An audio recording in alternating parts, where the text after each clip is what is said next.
Сәлеметсіздер ме, құрметті тыңдармандар? Сіздердің назарларыңызға бүгін жаппай ашық онлайн курсымызды ұсынамыз. Курстың атауы сыртқы экономикалық қызметті басқару. Курсты жүргізетін мен Қарқынбаева Шолпан Ысқаққызы, Құлажанов атындағы Қазақ технология және бизнес университеті экономика және басқару кафедрасының сеньор лекторы.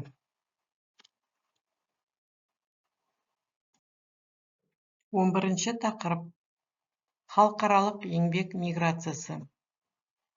Әлемдік еңбек нарығы, себептері, бағыттары және экономикалық салдары. Бұл дәрісте халықаралық жұмыс күші миграциясының табиғатын, негізгі себептерін, миграциялық ағындардың бағыттарын және донор елдер және қабылдаушы елдердің экономикасына тигізетін ықпалын кешенді түрде қарастырамыз. Дәрістің мақсаты мен мазмұны. Бірінші сұрақ: миграцияның себептері. Екінші сұрақ: негізгі бағыттар. Үшінші сұрақ: экономикалық салдар. Төртінші сұрақ: brain drain мәселесі. Ақыл ойдың ағылуы. Дәрістің мақсаты: халықаралық жұмыс күші миграциясын тудыратын экономикалық, әлеуметтік және саяси факторларды талдау. Қазіргі заманғы миграциялық ағындардың географиясы, дамушы елдердің дамыған елдерге ағымы, халықаралық еңбек миграциясы. Анықтамасы: халықаралық еңбек миграциясы жұмыс күшінің, еңбек ресурстарының бір мемлекеттен екінші мемлекетке жұмысқа орналасу мақсатында бір жылдан астам мерзімге қоныс аудару. Эмиграция жұмыс күшінің туған елінен шығуы. Донор ел перспективасы. Иммиграция жұмыс күшінің шет елге келуі, қабылдаушы ел перспективасы.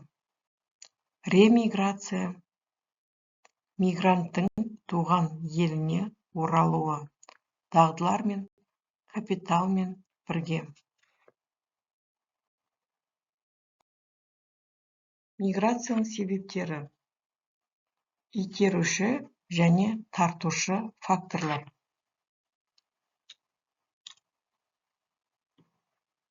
Итеруші факторлар адамды туған елінен шығаруға мәжбүр ететін жағдайлар. Бірінші: жоғары жұмыссыздық деңгейі. Екінші: төмен жалақы және өмір сүру деңгейі. Үшінші: саяси тұрақсыздық, соғыс, қудалау. Төртінші: экономикалық апаттар мен дағдарыстар. Бесінші: мансаптық өсу мүмкіндіктерінің шектеулілігі. Тартушы факторлар адамды белгілі бір елге баруға шақыратын жағдайлар. Бірінші: жоғары жалақы мен тіршілік деңгейі. Екінші: жұмыс күшіне сұраныстың жоғарылығы.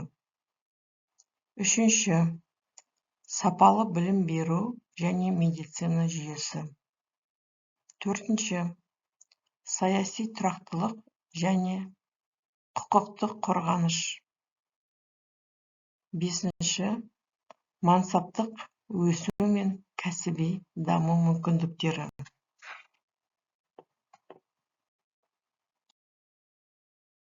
Экономикалық себептер: бастаушы, қозғаушы күші.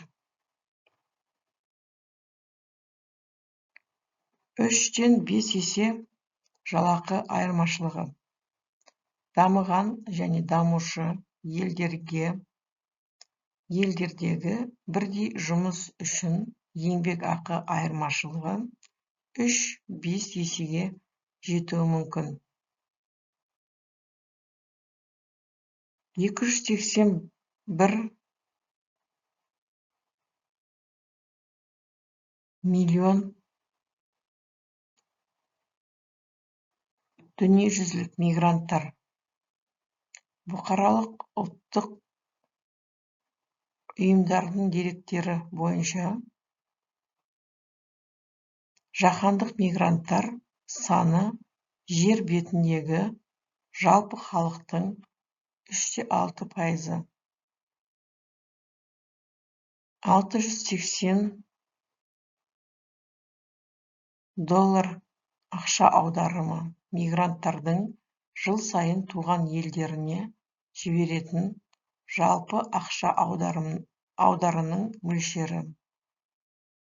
Жалақы деңгейіндегі алшақтық еңбек мигранттар миграциясының ең бастапқы экономикалық қозғаушы күші. Бірдей мамандық пен тәжірибе деңгейіндегі жұмысшы дамыған елде бірнеше есе жоғары табыс таба алады. Бұл миграциялық шешімді экономикалық тұрғыдан айқын тиімді өте. Қазіргі миграциялық ағындардың негізгі бағыттары. Ғаламдық еңбек көші-қон. Орталық және Оңтүстік Азия. Оңтүстік Азия, Ресей, Қазақстан, Парсы шығанағы. Латын Америкасы мен Африка, ақш, Евроодақ. Шығыс Еуропа, Батыс Еуропа. Латын Америкасы мен Африка. Америка құрама штаттары және Евроодақ. Оңтүстік Шығыс Азия, Жапония, Оңтүстік Корея. Қазіргі заманда миграциялық ағындар негізінде дамушы елдерден дамыған елдерге бағытталған, сондай-ақ аймақтық орталықтар қалыптасқан. Ресей мен Қазақстан орталық Азия үшін. Оңтүстік Африка, тропикалық Африка үшін маңызды жұмыс күші тартылатын орталықтарға айналған.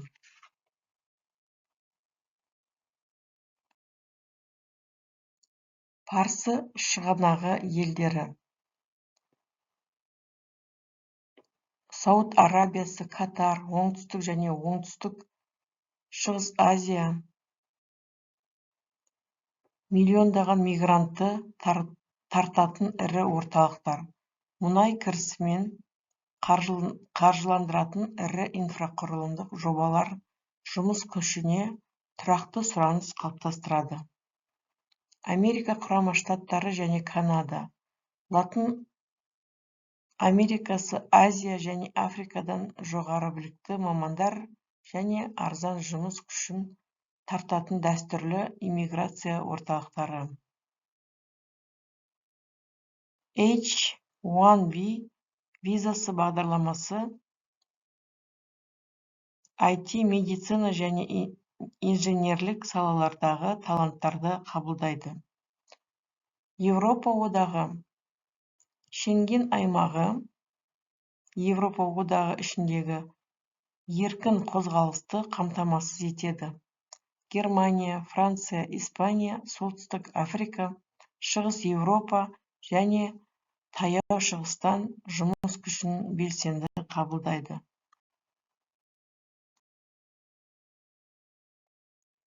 Еңбек миграциясының экономикалық салдары. Талант шығыны және жоғары пайда бұл жіберуші жұмыссыздық төмендігі.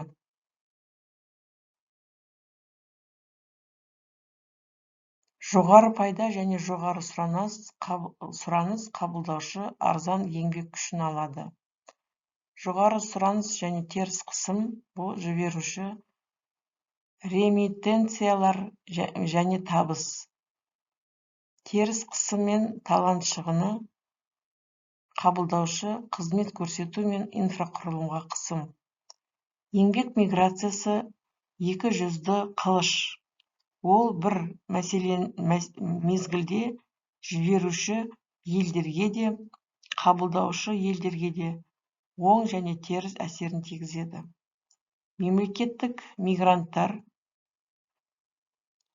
ағынын дұрыс реттеуі осы пайда және зиян арасындағы тепе-теңдікті сақтаудың кілті болып табылады.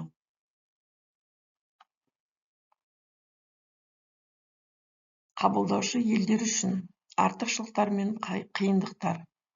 Оң салдарлар. Бірінші, демографиялық тапшылықты өтеу, қартайған халық мәселесін шешу. Екінші, арзан жұмыс күші, өндіріс шығындарының төмендеуі. Үшінші, жоғарғы білікті мамандармен толығу, IT, медицина, ғылым. Төртінші, экономикалық өсу. Бесінші, кәсіпкерлік белсенділік, мигранттардың бизнес ашуы. Теріс салдары.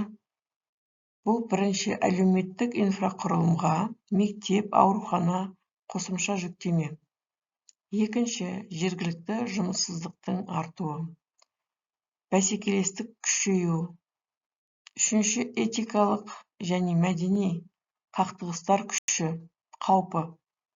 Төртінші, заңсыз миграция және еңбекті қанау тәуекелі. Бесінші, иммиграция мен тілдік кедергілер.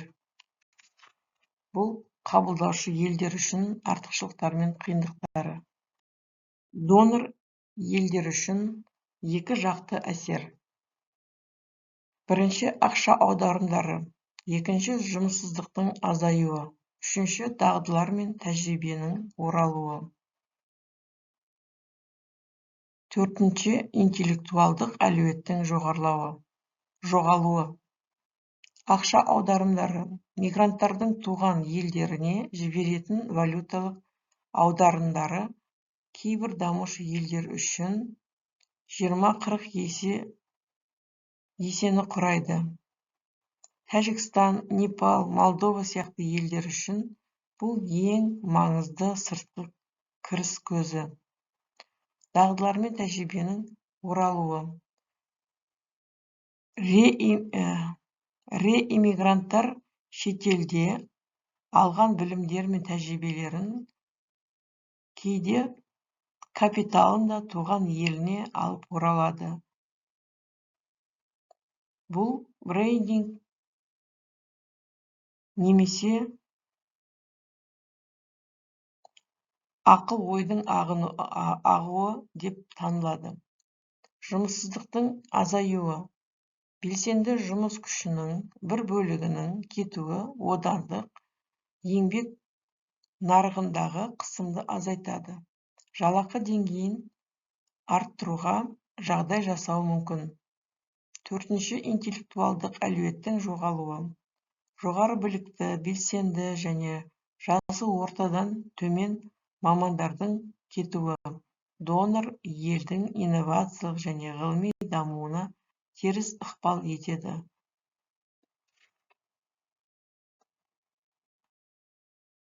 Ақыл ойдың ағылуы. Брейндрейнг. Бұл жоғары білікті мамандардың, ғалымдар, дәрігерлер, инженерлер, IT мамандары туған елінде тиісті жағдай, зертхана немесе мансаптық өсу мүмкіндігі болмаған соң дамыған мемлекеттерге кетуі. Бұл процесс донор елдің ұзақ мерзімді инновациялық, ғылыми және экономикалық дамуына үлкен кедергі болып табылады. Бір жоғары білікті маманды дайындауға мемлекет 15-20 жыл бойы қомақты инвестиция салады, ал ол маман шетелдік пайдасына жұмыс жасайды.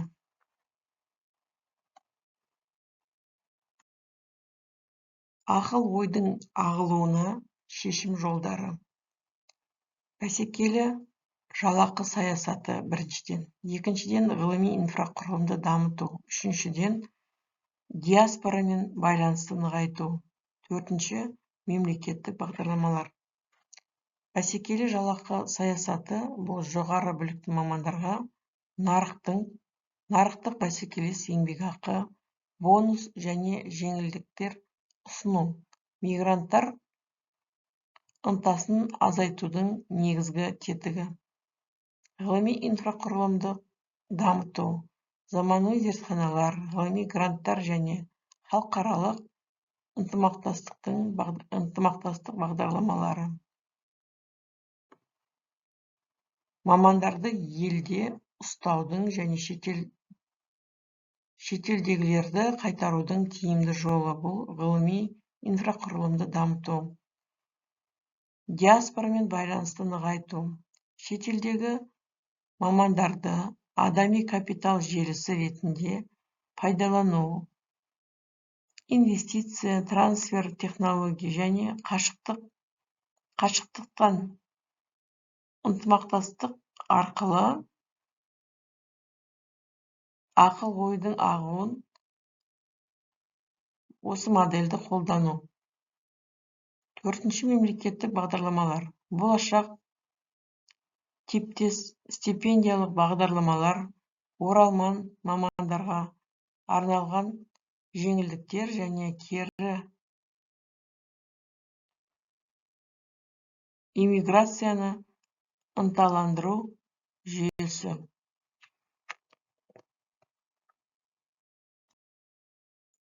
Еңбек нарығына жиынтық әсері салыстырмалы түрде. Критерий: жұмыссыздық, жалақы деңгейі, өндірістік қуат, валюталық түсім, адами капитал және демографиялық жағдай. Импорттаушы ел және экспорттаушы ел. Жұмыссыздық импорттаушы елде артуы мүмкін, жергілікті бәсеке. Экспорттаушы елде азаяды. Жалақы деңгейі. Импорттанушы ел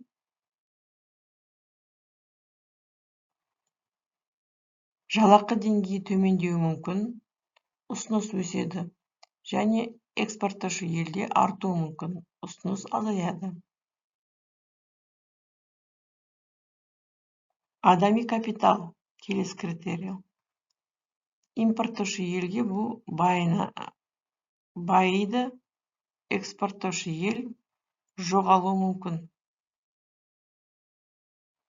Еңбек миграциясы дұрыс реттелген жағдайда жаһандық деңгейде тиімді процесс. Импорттаушы елдер демографиялық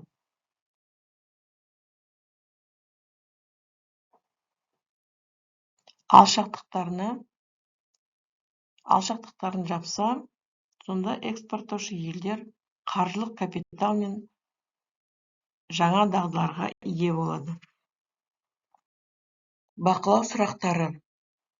Бірінші сұрақ: еңбек миграциясының итеруші және тартушы факторларын атаңыз. Нақты мысалдармен түсіндіріңіз. Екінші сұрақ: мигранттардың туған еліне жіберетін ақша аударымдары елдің төлем балансына қалай әсер етеді? Үшінші сұрақ: мемлекет ақыл ойдың ағылуын қалай тежей алады, немесе оны пайдаға қалай айналдыра алады? Дәріс барысында қолданатын негізгі ұғымдар: иммиграция, еңбек нарығы, ақша аударымдары, диаспора, реинтеграция деген сияқты ұғымдар. Назарларыңызға рахмет.